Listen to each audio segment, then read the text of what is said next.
Crouse.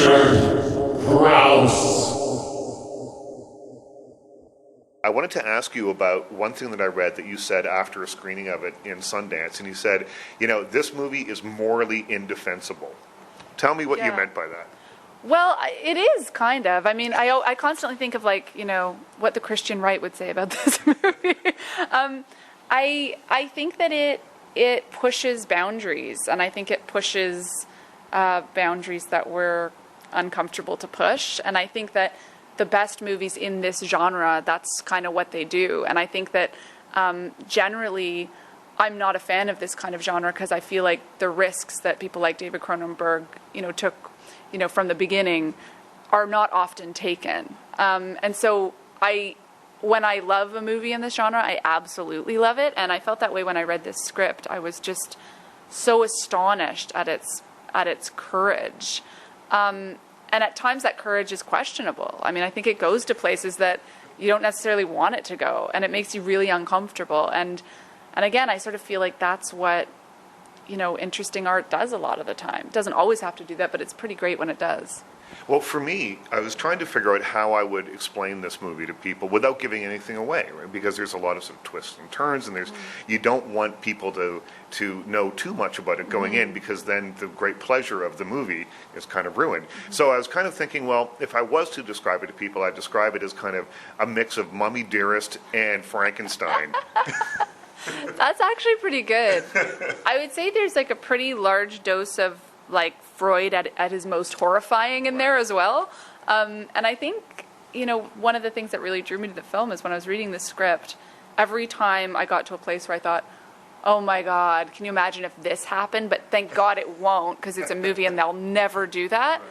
It happened 10 pages later, and I was like, what kind of psychopath will make this film? And so I was just sort of excited to see where it was going to go and how it was going to possibly work. And in the middle of it, I think, is this amazing character that I think so rarely gets written for women, like someone who's this kind of driven and single-focused and ambitious and deeply flawed and deeply complicated and super tough. And I'd never played anyone like that at all, so that was kind of exciting too. Well, it's interesting. I just was working on a story about Amanda Peet, and she had said in one of her interviews somewhere, someone had asked her about the story arc of her character, and she said, it's a female character in a Hollywood movie. There is no story arc.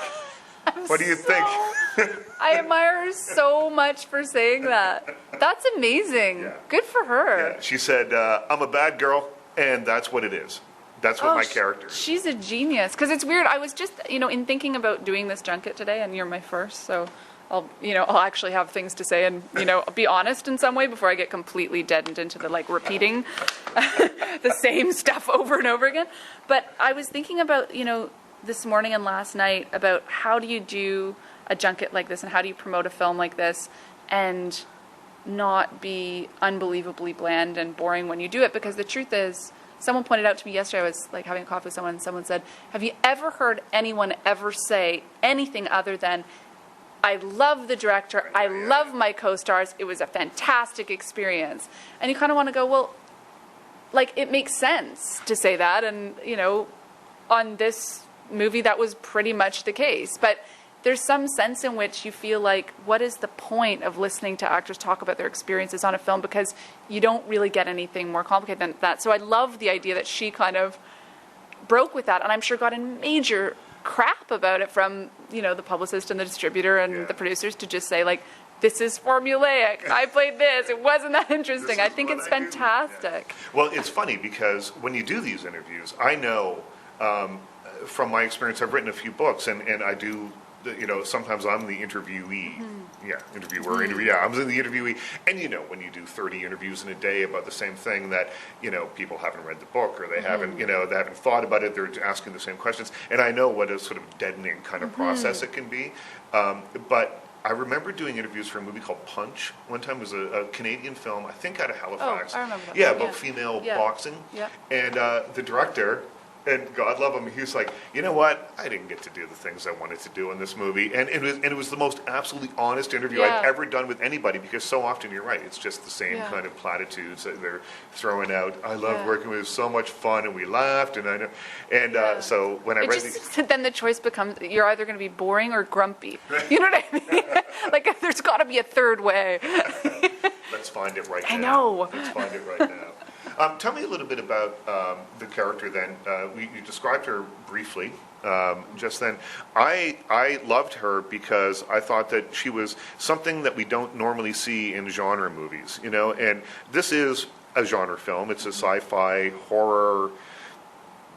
I'm sure there's another genre mixed in there somewhere that's escaping me right now. But she's often, it's not a genre that's known for really strong female characters. Mm-hmm. And so tell me a little bit about the character, and was she written that way when you initially got the script, or did you bring something more to it? No, I have to say that the character was so fully fleshed out on the page. There was not a lot to be work to be done with this character, other than try to honor what had been written. And at times, I think in the film, I do, and at times I think I fall short, because the character on the page was like the greatest female character ever. And you know, there are moments where I think I rise to the occasion of the writing, and other times where I don't feel I do. So there, I'm being honest. Yeah. There, but I did think it was exceptional to see a female character like this in this kind of genre, who's so smart and so quick and so full of strategy, so capable of manipulation, such a driving force. I mean, there's almost something slightly Lady Macbethish about her, I think, and the way she kind of is pushing Clive to go to places that he might feel uncomfortable with. Both morally and ethically. Exactly, yeah. What's the difference between morally and ethically? Well, let's talk about that. Let's talk about that, because as I said it, I thought, I think I'm just saying the same thing twice. But it's I don't early. know who you are, though. I'm certain there's a really... Well, I think ethically, I mean, morally, if you talk about morally, I think morally, the idea is, I mean, you're dealing with something like, are we creating something that has a soul? Are we? I tend to think of morally as having a more kind of religious kind of feel to it. Whereas ethically, you know, when you're a doctor, you have to figure out, okay, should I give care to someone who's going to die in a week anyway, or should I, you know, it's the Hippocratic Oath. That, I think, is ethics, and morals, I think, is a larger kind of more humanistic approach to it. Okay. Cool. That's what I'm thinking. Thanks for that.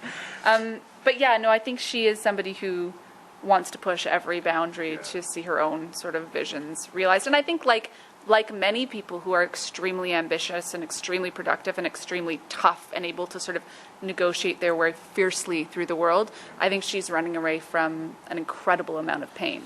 And I think that's another thing that I think is interesting, is that she's made, you know, she's not left two-dimensional. Richard Crouse.